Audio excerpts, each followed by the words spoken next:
Hello everyone, I'm Tony Arumire, and today I'll be sharing 4 essential tips for business analysts on how to map out processes effectively and provide improvement suggestions. So whether you're a seasoned professional or you're just starting out, these insights will help you optimize any business process. So let's jump right in. Tip number 1, you need to understand the current process thoroughly.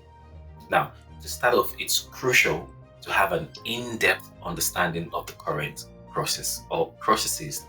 And this means immersing yourself in the workflow by conducting interviews with stakeholders, observing the process in action, and reviewing all relevant documentation.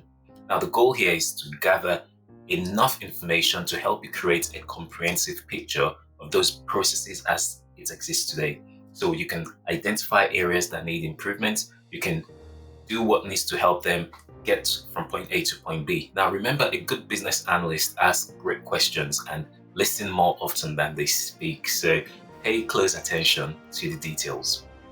Tip number 2, you need to utilize appropriate process mapping tools. So you need to ensure that you're using the right tools for the job. It goes without saying. Process mapping tools can range from simple flowcharts to complex BPMN diagrams, right? And the key is to choose a tool that helps you to both map out the simple and complex processes so that they are understandable to your stakeholder. For instance, a flowchart might suffice for a straightforward process, while a valuable stream map or a value stream map could be better for more intricate workflows involving multiple contributors and outputs. The right tool will bring clarity and make it easier to communicate the process to everyone involved. So you can use Visio, you can use Glyphy, you can use Lucid Chat, Miro, and so many other tools to help you achieve that. Number 3, identify bottlenecks and wasteful steps.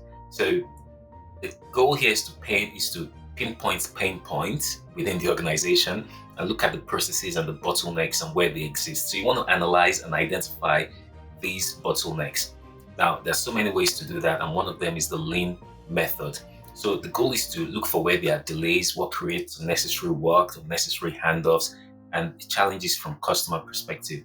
And the idea is you want to improve the processes, but also show value as an analyst so that you're able to spot these inefficiencies and help the organization to eliminate them by pinpointing where they are. Number 4, process measurable improvements. Finally, it's time to propose improvements, but here's the key. Your suggestions must be actionable and measurable. So you want to use the SMART criteria to formulate your recommendation. For example, instead of saying reduce processing time, it's better to suggest words like implementing automated validation to reduce processing time by 20% within 6 months. This specificity turns vague ideas into concrete goals and set the stage for real change. So in conclusion, let's recap, right? What we've talked about today is effective process mapping and improvement comes down to thoroughly understanding the current state, choosing the right mapping tools, identifying and addressing inefficiencies, making smart improvement suggestions so that you're able to use this to help organizations streamline their processes and operations and deliver tangible benefits to their business.